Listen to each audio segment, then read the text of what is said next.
Hey reader, this is Centaur here, and we're starting out a tutorial for new players since we're getting ready for an invitational game that I'm starting for some friends of mine.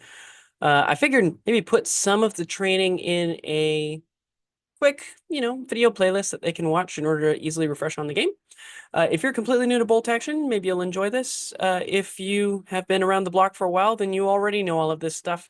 But hey, I would still appreciate your thoughts on things that we should talk about as well. Today's topic, because we're breaking these up into easily, digestible chunks, much like how DZ Saber does with his Bolt Action tutorials.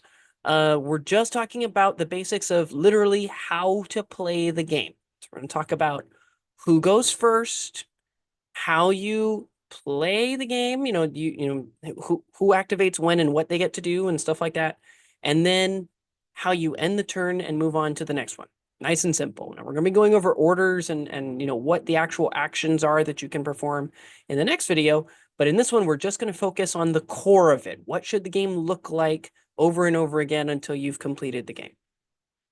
So to start off with, initiative or priority or whatever your game system wants to call it is typically the kind of thing in most games where you have, for lack of a better term, a first player and a second player, right? This priority player, this player with initiative, blue player, red player, whatever you want to call it, typically is the person who gets the priority of unit activation. They activate one of their guys, you activate one of yours, or in some cases, they activate their entire force and then you activate yours if you're the second player.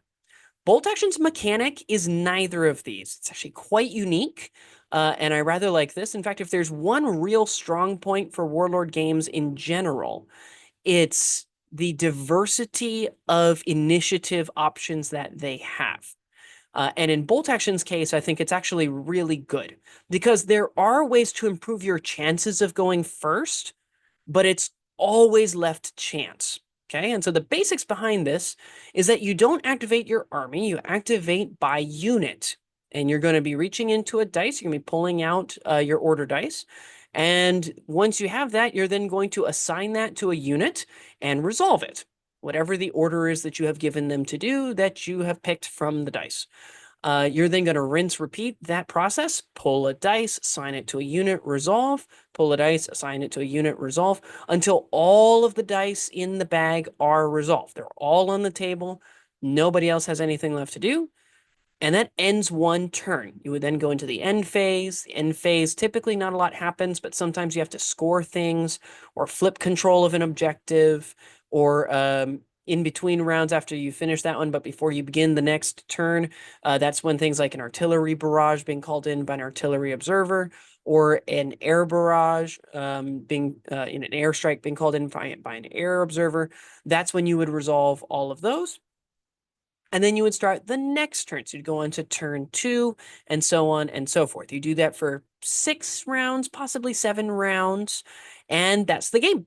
Nice and simple.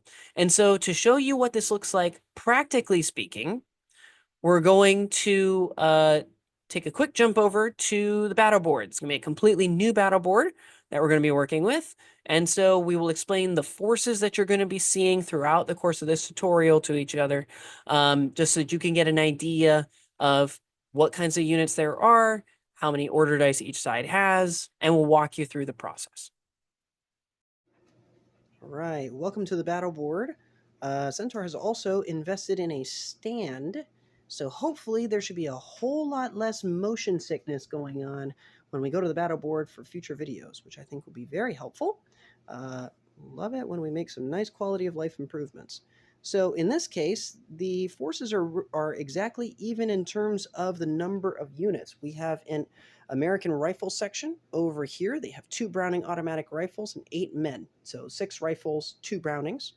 We've got our officer, our platoon commander, who leads this rifle squad, this rifle platoon.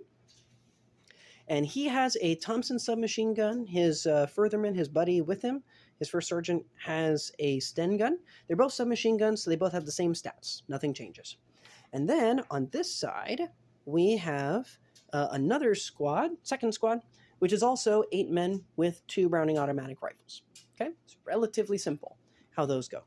And on the opposite side, we will have the Germans. So we'll quickly jump over there to show you what their force looks like.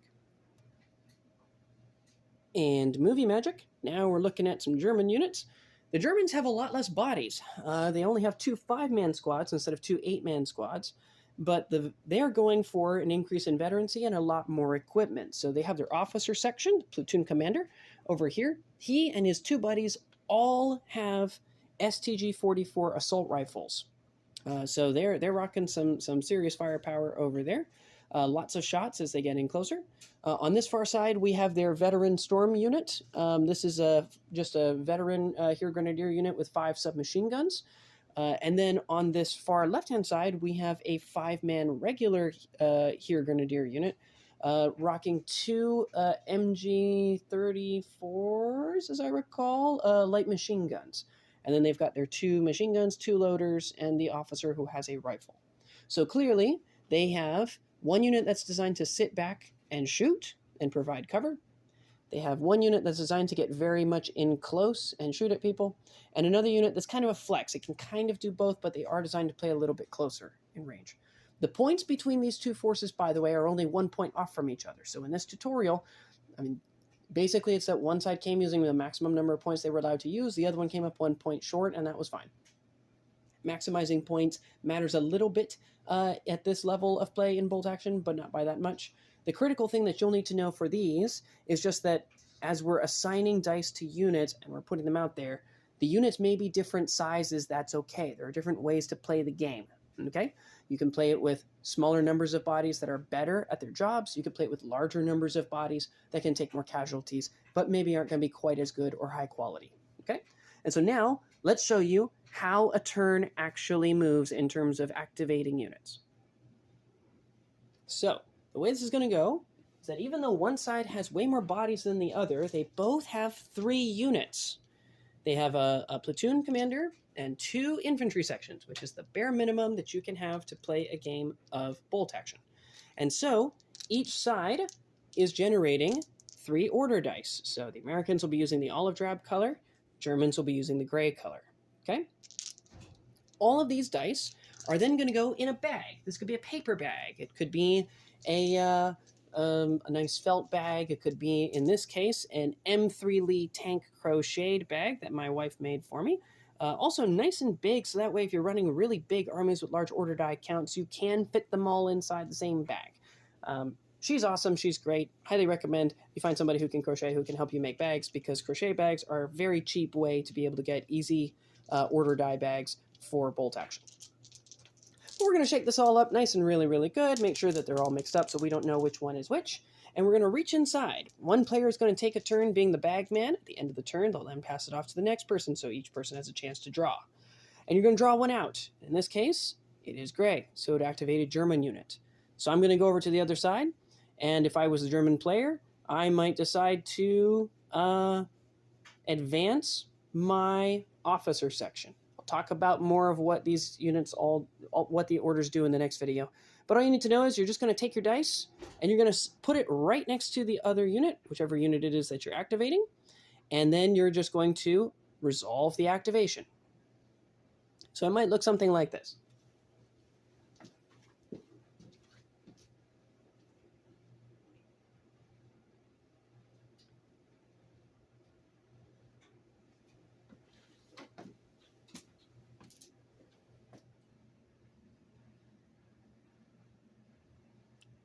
So now you can see that the order dice is next to the unit. So we know which unit is assigned the advance order, and thus which unit cannot activate again this turn. They have moved, and then they have performed a shot because they have advanced. Okay. Once this is resolved, we would then reach in and grab another order dice.